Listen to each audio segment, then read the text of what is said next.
संत रामपाल जी महाराज कहते हैं, मृत्यु वह क्षण है जहां पूरा जीवन खुली किताब की तरह आत्मा के सामने रख दिया जाता है। भाई, लोग समझते हैं मौत अंधेरा है, लेकिन सच इससे कहीं ज्यादा गहरा है। असली प्रश्न ये नहीं कि मौत कैसे आती है, असल सवाल है मौत के ठीक 20 सेकंड बाद क्या होता है। शरीर तो उसी पल चुप हो जाता है, पर आत्मा, उसकी असली यात्रा तो वहीं से शुरू होती है। गीता कहती है, आत्मा न जन्म लेती है न मरती है। वेद कहते हैं, प्राण शरीर छोड़कर तुरंत ऊपर उठता है। और भाई, यही 20 सेकंड आत्मा के लिए सबसे रहस्यमयी, सबसे डरावने और सबसे सत्य क्षण होते हैं। दुनिया मौत को अंत समझती है, पर कबीर परमात्मा कहते हैं, मरने ते पहले मरे रहो। यानी जिसने मृत्यु को समझ लिया, उसके लिए मौत डर नहीं, घर लौटने का दरवाजा बन जाती है। आज हम वही सच खोलेंगे जो वेदों में लिखा है, गीता में छुपा है, और जिसे संत रामपाल जी महाराज कबीर परमात्मा के आधार पर बताते हैं। भाई, ये कहानी नहीं, 100% शास्त्र सत्य है। तो तैयार हो जाओ, अब शुरू होती है वो कथा जो आदमी को मौत से नहीं, अपने जीवन से जागरूक कर देती है। भाई, मृत्यु वो क्षण है जिसकी खबर जब शरीर को मिलती है, उससे पहले आत्मा को मिल चुकी होती है। लोग समझते हैं कि मौत अचानक आती है, पर सच ये है,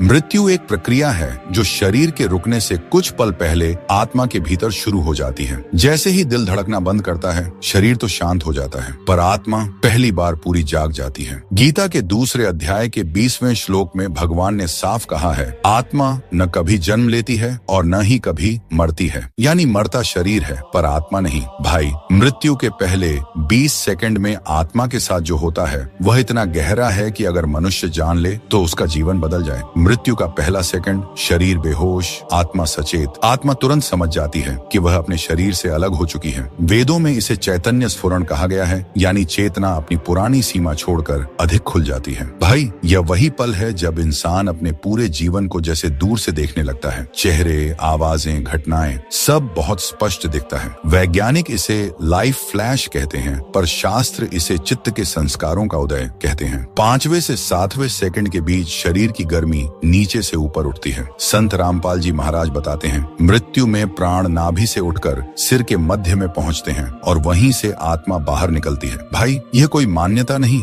यह वेद का सच है। यजुर्वेद के 40वें अध्याय के 15वें मंत्र में कहा गया है, जब मृत्यु आती है तो प्राण शरीर को छोड़कर ऊर्ध्व दिशा में यानी ऊपर की ओर जाते हैं, और जैसे ही प्राण अलग होते हैं, शरीर एक मृत खोल बन जाता है। 10 से 15 सेकंड के बीच आत्मा शरीर के लगभग 1 मीटर ऊपर होती है। भाई, यही वह पल है जब आत्मा अपने ही शरीर को देख रही होती है जैसे कोई पराया। वो अपने परिवार वालों की चीख पुकार सुनती है, डॉक्टरों की कोशिशें देखती है, पर कुछ कर नहीं पाती। उसने शरीर छोड़ दिया है, पर शरीर ने अभी उसे छोड़ा हुआ मानना शुरू नहीं किया। वैज्ञानिक इसे आउट ऑफ बॉडी एक्सपीरियंस कहते हैं, पर शास्त्र कहते हैं, आत्मा स्वभावतः सूक्ष्म है, वह शरीर से अलग होते ही सब देख सकती है। भाई, 15वें से 20वें सेकंड के बीच इस कहानी में सबसे बड़ा मोड़ आता है, क्योंकि आत्मा अकेली नहीं रहती। यहीं आता है कर्मदूत। संत रामपाल जी महाराज इसे प्राण हरण दूत कहते हैं, जिसे वेदों में यमदूत कहा गया है। ये किसी डरावने रूप में नहीं आता, पर इसकी शक्ति अद्भुत होती है। आत्मा चाहे कितना भी संघर्ष करे,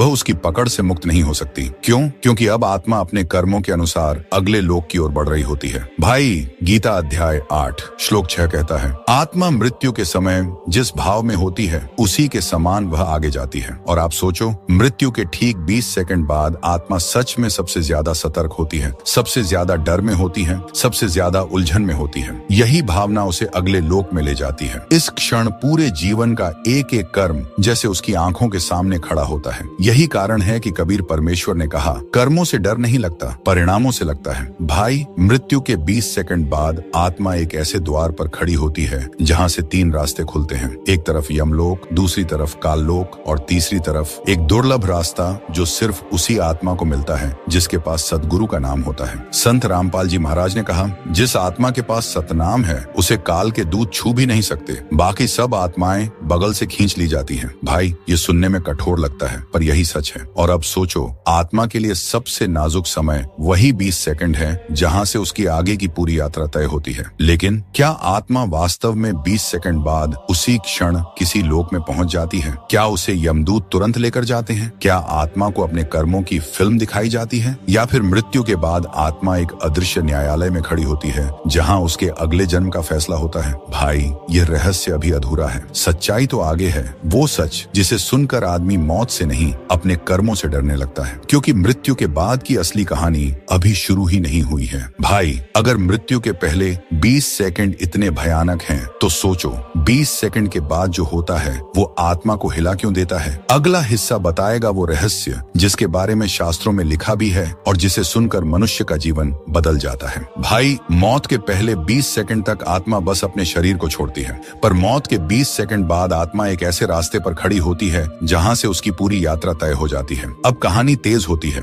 जैसे ही आत्मा को यमदूत पकड़ते हैं, वह पहले बार समझती है कि जिसने जीवन भर शरीर को मैं कहा, उस शरीर का उससे कोई मतलब नहीं रहा। वह अपने रोते बिलखते परिवार को देखती है, लेकिन किसी को उसका पता नहीं चलता। यहीं पर गीता के 15वें अध्याय का 8वां श्लोक सच साबित होता है। जैसे हवा पुराने कपड़े लेकर नए दे देती है, ठीक वैसे ही आत्मा भी एक शरीर छोड़कर दूसरा नया शरीर धारण कर लेती है। अब आत्मा त्वरित गति से एक अंधेरे मार्ग पर ले जाई जाती है। वेद इसे यम मार्ग कहते हैं। संत रामपाल जी महाराज इसे काल लोक का प्रारंभ बिंदु बताते हैं। इस रास्ते पर कोई रोशनी नहीं होती, कोई आवाज नहीं, बस एक तेज खिंचाव जो आत्मा को आगे बढ़ाता रहता है। और भाई, आत्मा चाहे जितनी भी कोशिश करे, उस रास्ते से वापस लौटना असंभव है। अब आत्मा को एक ऐसे स्थान पर ले जाया जाता है जहाँ कोई शरीर नहीं, कोई घर नहीं, कोई परिवार नहीं, बस कर्मों की काली किताब। इसे शास्त्रों में यमलोक कहा गया है। वहाँ कोई हाथों में त्रिशूल गदा लेकर खड़ा नहीं होता। असल रूप बहुत अलग होता है। वहाँ कर्मों का एक ऐसा दर्पण होता है जिसमें आत्मा को अपने किए हुए हर अच्छे बुरे कर्म उसी पल दिखा दिए जाते हैं। ये दृश्य इतना वास्तविक होता है कि आत्मा खुद कांप उठती है।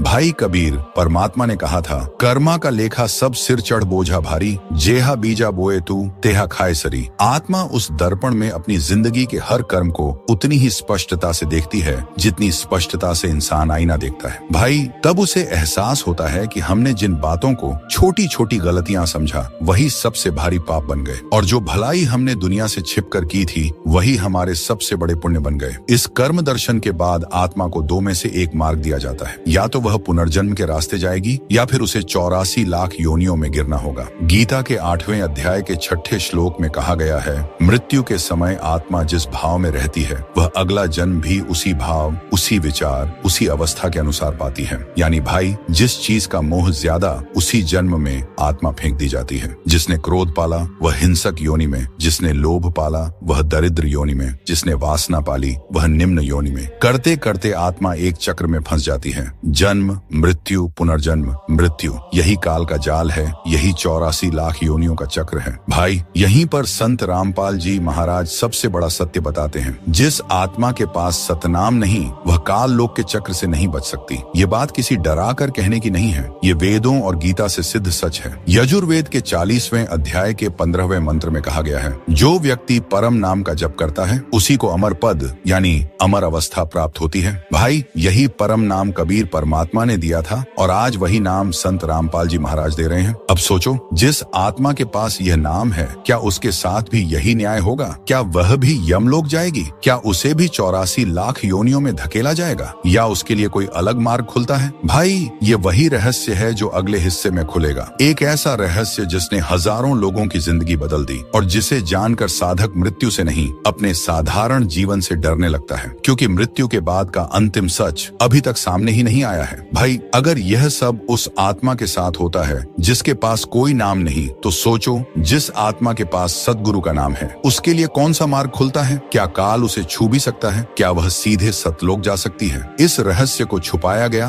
दबाया गया, पर अब समय है इसे खोलने का। अगला भाग आत्मा के मुक्त होने की पूरी प्रक्रिया बताएगा। भाई, आपने अब तक देखा कि मृत्यु के बाद आत्मा कैसे काल के दूतों द्वारा पकड़ ली जाती है और कैसे उसे अंधेरे मार्ग की ओर ले जाया जाता है। ये भाग उन आत्माओं की कहानी थी जिनके पास सद्गुरु का नाम नहीं होता। लेकिन अब हम उस आत्मा की यात्रा बताएंगे जिसके पास सतनाम होता है। भाई, यही वह जगह है जहाँ मृत्यु का रूप पूरी तरह बदल जाता है। संत रामपाल जी महाराज कहते हैं, सतनाम इतिहास में पहली बार कबीर परमेश्वर ने दिया था। यह नाम संसार का नहीं, सतलोक का है। भाई, जब सतनामधारी आत्मा का मृत्यु समय आता है, तो उसके भीतर एक अद्भुत शांति रहती है।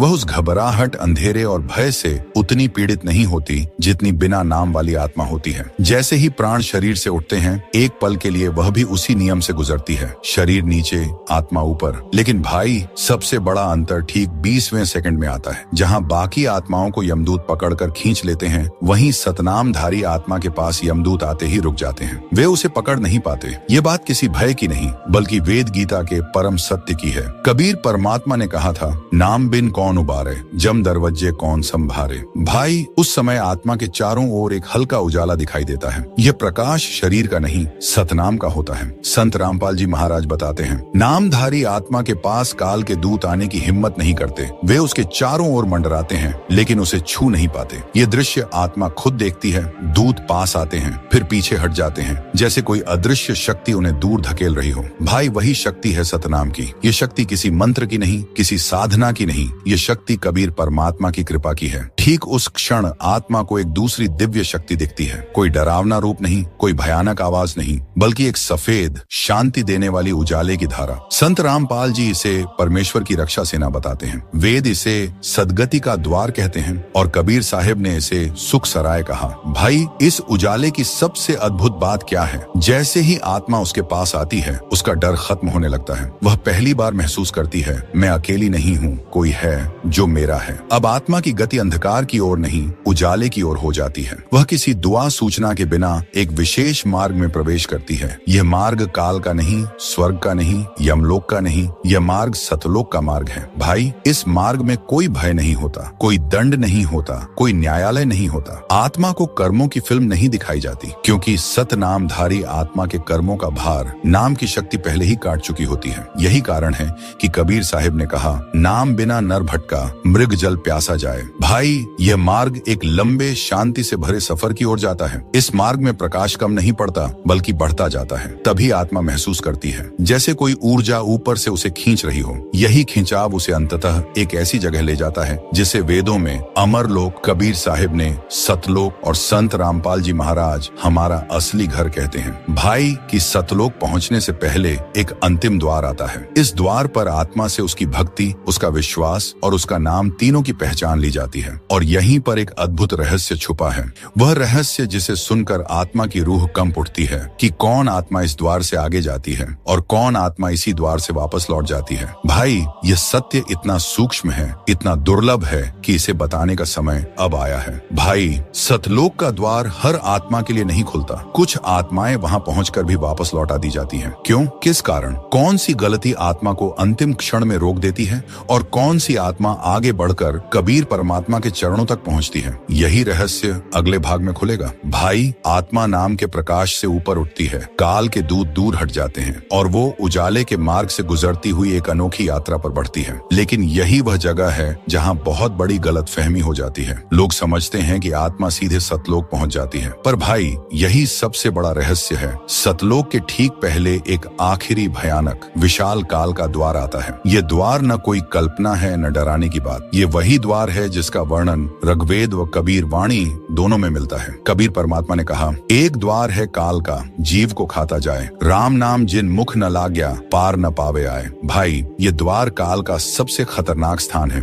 वही काल जिसे गीता अध्याय 11 में काल रूप बताया गया है, वही काल जो 21 ब्रह्मांड का मालिक है और वही काल जो जीवों को शरीर देकर फिर खा जाता है। संत रामपाल जी महाराज कहते हैं, यह आखिरी द्वार हर आत्मा को रोक देता है। यह काल का टोल है। बिना सदगुरु के नाम के कोई भी आत्मा इससे पार नहीं जा सकती। भाई, आत्मा चाहे कितनी भी भक्त हो, कितना भी पुण्य हो, कितनी भी पूजा पाठ की हो, अगर उसके पास सदगुरु तत्वदर्शी संत से मिला सतनाम नहीं है, तो यह द्वार उसे आगे नहीं जाने देगा। आत्मा को वहीं रोककर पुनर्जन्म में फेंक दिया जाता है। भाई, ये दृश्य कैसा होता है? वह द्वार एक खाई जैसा, अनंत अंधकार जैसा और भयंकर ऊर्जा वाला होता है। जैसे ही आत्मा पास पहुंचती है, उसे खींचने वाली शक्तियां सक्रिय हो जाती हैं। वेद कहते हैं, काल का मुख विशाल है और जीव उसके द्वार में समा जाते हैं। कबीर परमात्मा ने कहा, काल का द्वार भयो अति भारी, दह दह करे पुकार, जो नाम बिना जीव आए, खाई ले काल पसार। भाई, यहाँ आत्मा यह महसूस करती है कि उसके सामने दो ही विकल्प हैं, या तो काल के पेट में जाना, यानी 84 लाख जन्मों में फेंक दिया जाना, या सतगुरु के नाम की शक्ति से इस द्वार को पार करना। अब समझो भाई, जैसे ही सतनामधारी आत्मा इस द्वार के करीब पहुंचती है, उसके नाम की कंपन कंपन एक ऊर्जा ढाल बना देती है। यह ढाल द्वार की खींचने वाली शक्ति को रोक देती है। इसी वजह से काल का द्वार सतनाम वाले जीव को खींच नहीं पाता। यह दृश्य आत्मा खुद देखती है। द्वार जिस शक्ति से लाखों जीवों को हर पल खींच रहा है, उसी शक्ति के सामने वह खुद स्थिर खड़ी है। यही आत्मा समझती है, नाम बिना कोई नहीं बच सकता। भाई, सतनाम की शक्ति इस द्वार के कंपन को काटती है और आत्मा एकदम हल्के प्रकाश सरोवर में उठ जाती है। इस पल द्वार की गर्जना बंद हो जाती है। काल की शक्ति सतनाम की ऊर्जा के आगे पूरी तरह शांत हो जाती है। संत रामपाल जी महाराज कहते हैं, जो जीव इस आखिरी द्वार को पार कर लेता है, वह अब काल, यम, कर्म, दुख, जन्म, मरण किसी के भी अधिकार में नहीं रहता। भाई, यह द्वार पार होते ही आत्मा सतलोक की प्रथम परत में प्रवेश कर जाती है। वहाँ कोई अंधेरा नहीं, कोई द्वंद नहीं, कोई गर्जना नहीं, सिर्फ प्रकाश, शांति और दिव्य आनंद। लेकिन भाई, अब असली रहस्य शुरू होता है। आत्मा अंतिम द्वार तो पार कर लेती है, पर उसे सतलोक में प्रवेश कौन कराता है? क्या आत्मा खुद उड़कर सतलोक पहुंच जाती है? क्या कोई दिव्य शक्ति उसे ऊपर उठाती है? या क्या स्वयं कबीर परमेश्वर आगे आकर आत्मा को अपने लोक में लेते हैं? भाई, यही वह रहस्य है जिसे वेदों ने छुपाया, शास्त्रों ने संकेत किया और कबीर साहिब ने खुलकर बताया। भाई, आत्मा ने काल का आखिरी द्वार पार कर लिया। यह सबसे बड़ी जीत है। पर अब सवाल है, उसे सतलोक कौन ले जाता है? क्या परमेश्वर खुद आते हैं? क्या आत्मा को दिव्य शरीर मिलता है? क्या कोई पहचान परीक्षा होती है? यह रहस्य परम सत्य है और अब इसे छुपाया नहीं जा सकता। भाई, जब आत्मा काल के आखिरी दरवाजे से पार हो जाती है, तो उसकी सबसे बड़ी लड़ाई खत्म हो जाती है। काल की पकड़ टूट जाती है, यम का अधिकार मिट जाता है और आत्मा पहली बार स्वतंत्र अवस्था में आती है। लेकिन सतलोक तक पहुंचना सिर्फ दरवाजा पार करने से नहीं होता। यह वह स्थान है जिसे वेदों ने अमर पद, उपनिषदों ने परम धाम और कबीर साहिब ने रहमान हृदय कहा है। और भाई, यह स्थान इतना पवित्र है कि यहाँ आने वाली आत्मा पहले बदलती है, उसका आवरण बदलता है, उसका रंग बदलता है, उसकी गति बदलती है। संत रामपाल जी महाराज बताते हैं, काल का द्वार पार करते ही आत्मा पर से काल का प्रभाव हट जाता है। फिर आत्मा सूक्ष्मतम शरीर धारण करती है, जिसे सतलोक का शरीर कहा जाता है। भाई, इस शरीर का कोई वजन नहीं, कोई रोग नहीं, कोई गर्मी सर्दी नहीं, कोई भूख प्यास नहीं। यह प्रकाश का शरीर होता है। अब आत्मा एक अत्यंत विशाल, अनंत चमक वाले मार्ग पर आगे बढ़ती है। यह मार्ग किसी ग्रह, नक्षत्र, तारा, आकाश या ब्रह्मांड का नहीं, यह मार्ग त्रिभुवन से परे है। गीता के 15वें अध्याय के 6ठे श्लोक में कहा गया है, जहाँ न सूर्य की रोशनी पहुँचती है, न चंद्रमा की चांदनी और न ही अग्नि का प्रकाश, वही मेरा परम धाम है। भाई, जैसे ही आत्मा इस मार्ग में प्रवेश करती है, उसके सामने एक दिव्य आकृति दिखाई देती है। यह कोई देवता नहीं, कोई यम नहीं, कोई दूत नहीं, वह है परम शांति की शक्ति। संत रामपाल जी बताते हैं, जैसे राजा अपने महल में मेहमान के स्वागत के लिए खास सेवक भेजता है, वैसे ही कबीर परमात्मा अपनी सेवा से आत्मा को लेने दिव्य प्रकाश रूपी दूत भेजते हैं। ये दूत आत्मा का हाथ नहीं पकड़ता, पर उसकी गति को बढ़ा देता है, जैसे कोई चुंबक लोहे को अपनी ओर खींच ले। भाई, अब आत्मा सतलोक के करीब आती है। वहाँ से एक अनोखी दिव्य खुशबू आती है, जिसे वेदों में सहज सुगंध कहा है। आत्मा उस सुगंध को पहली बार महसूस करती है और उसी क्षण उसे एहसास होता है, मैं अपने घर लौट रही हूँ। जैसे ही आत्मा सतलोक के प्रवेश स्थान पर पहुँचती है, उसके सामने एक अनंत प्रकाशमय सत्ता खड़ी होती है। वह सत्ता न पुरुष है, न स्त्री, न रूप, न रंग, वह सिर्फ प्रकाश है। और भाई, यही है कबीर परमेश्वर का दिव्य तेज। अब सवाल ये है, कबीर परमेश्वर आत्मा को पहचानते कैसे हैं? भाई, परमात्मा किसी नाम से नहीं पहचानते, किसी आवाज से नहीं पहचानते, किसी रूप से नहीं पहचानते। वे आत्मा को पहचानते हैं सतनाम के कंपन से। संत रामपाल जी महाराज कहते हैं, जो जीव सही नाम जपता है, उस आत्मा में सतनाम की कंपन रहती है। यही कंपन सतलोक में उसकी पहचान होती है। भाई, जब आत्मा परमेश्वर के सामने पहुंचती है, तो न वह बोलती है, न झुकती है, न प्रार्थना करती है। आत्मा बस चमकती है और परमेश्वर उस चमक से समझ जाते हैं, यह मेरी है। उस क्षण आत्मा के अनगिनत जन्मों का बोझ, अनंत दुखों का पहाड़ और अनगिनत कर्मों का भार एक पल में मिट जाता है। भाई, ये कोई कल्पना नहीं, यह वेद, गीता, कबीर ग्रंथों का सबसे छुपा हुआ और सबसे बड़ा सत्य है। अब आत्मा कबीर परमात्मा के चरणों में पहुंचती है। वहाँ कोई रोना नहीं, कोई झुकना नहीं, बस एक ऊर्जा का प्रवाह होता है, जिसे परमानंद कहते हैं। भाई, आत्मा वहीं समझती है, मैं यहीं की थी और यहीं लौट आई हूँ। वहाँ न कोई बड़ा, न कोई छोटा, न कोई अमीर, न गरीब। खुद कबीर परमात्मा कहते हैं, मूल रूप हमारी आत्मा सतलोक में रही अविराम, यानी हम वहीं के निवासी निवासी हैं। सतलोक में आत्माएं बिना बोले भी एक दूसरे को समझ लेती हैं। वहाँ वाणी की जरूरत ही नहीं है, वहाँ विचार ही भाषा है। आत्माएं वहाँ बिना किसी डर के, बिना किसी कमी के, बिना किसी पीड़ा के अनंत आनंद में रहती हैं। आप समझो भाई, दुनिया का सुख एक बूंद है और सतलोक का सुख एक पूरा समुद्र। संत रामपाल जी महाराज बताते हैं, सतलोक वह स्थान है जहाँ आत्मा अपने लक्ष्य पर पहुँच जाती है। वहाँ जीवन नहीं, अनंत जीवन है। भाई, आत्मा जब सतलोक में रहती है तो उसे सिर्फ एक ही चीज का अनुभव होता है, मैं घर आ गया हूँ। अब सबसे बड़ा प्रश्न, आत्मा वहाँ परमेश्वर को देखती कैसी है? भाई, परमेश्वर का रूप किसी मानव जैसा नहीं होता। वह तेजोमय प्रकाश है, लेकिन उस प्रकाश से भय नहीं, अद्भुत प्रेम निकलता है। जब आत्मा उस प्रकाश के सामने आती है तो उसे बोलने की जरूरत ही नहीं पड़ती। परमेश्वर उसी क्षण पहचान लेते हैं, यह मेरे घर की आत्मा है जो भटकती हुई फिर लौट आई है। भाई, उस क्षण आत्मा का आनंद शब्दों में व्यक्त नहीं किया जा सकता। वह अनंत प्रकाश में विलीन नहीं होती, वह जीवित रहती है, चेतन रहती है, जागृत रहती है। वहाँ समय नहीं है, इसलिए उम्र नहीं बढ़ती। वहाँ मृत्यु नहीं है, इसलिए डर नहीं है। वहाँ रात नहीं है, इसलिए अंधेरा नहीं है। सतलोक में आत्मा परमेश्वर की गोद में हमेशा हमेशा के लिए अमर हो जाती है। और भाई, इस यात्रा का सबसे बड़ा सच यही है, मनुष्य जन्म सिर्फ इसलिए मिला है कि आत्मा फिर सतलोक लौट सके। इसी सत्य को कबीर साहब ने कहा, मानुष जन्म अनमोल है, पाए न बारंबार। भाई, यह अंतिम सत्य है। हम आए सतलोक से हैं, जाते काल लोक में हैं, पर लौटना है फिर सतलोक में ही। भाई, इस पूरी यात्रा में हमें एक ही बात समझ में आती है, मनुष्य जन्म सिर्फ खाने कमाने सोने के लिए नहीं मिला। मनुष्य जन्म सिर्फ पूजा पाठ करने के लिए नहीं मिला। मनुष्य जन्म सिर्फ मंदिर मस्जिद बनाने के लिए नहीं मिला। मनुष्य जन्म सिर्फ मरण की प्रतीक्षा के लिए नहीं मिला। मनुष्य जन्म मिला है सतलोक लौटने के लिए। और यह मार्ग न पूजा पाठ से मिलता है, न योग ध्यान से, न तंत्र मंत्र से, केवल तत्वदर्शी संत से मिलता है। और भाई, आज उस तत्वदर्शी संत का नाम सारा संसार जानता है, संत रामपाल जी महाराज, जिन्होंने गीता के चौथे अध्याय के 34वें श्लोक, गीता के 15वें अध्याय के पहले से चौथे श्लोक, ऋग्वेद के 9वें मंडल के 96वें, सूक्त के 17वें मंत्र और यजुर्वेद के 40वें अध्याय के 15वें मंत्र, इन सब के आधार पर पूरी दुनिया को सही भक्ति विधि समझाई है। भाई, अगर आपने अभी तक सतभक्ति शुरू नहीं की है तो समझ लो, अभी भी समय है। मनुष्य जन्म अनमोल है, ये दोबारा नहीं मिलेगा। मृत्यु कभी भी आ सकती है और मृत्यु के बाद सिर्फ दो रास्ते हैं, काल का चक्र या सतलोक की ओर। और यह सच्चा मार्ग आज के समय में सिर्फ और सिर्फ संत रामपाल जी महाराज बता रहे हैं। अगर आप सच्चाई जानना चाहते हैं, YouTube पर संत रामपाल जी महाराज चैनल सुनिए। साधना टीवी पर रोजाना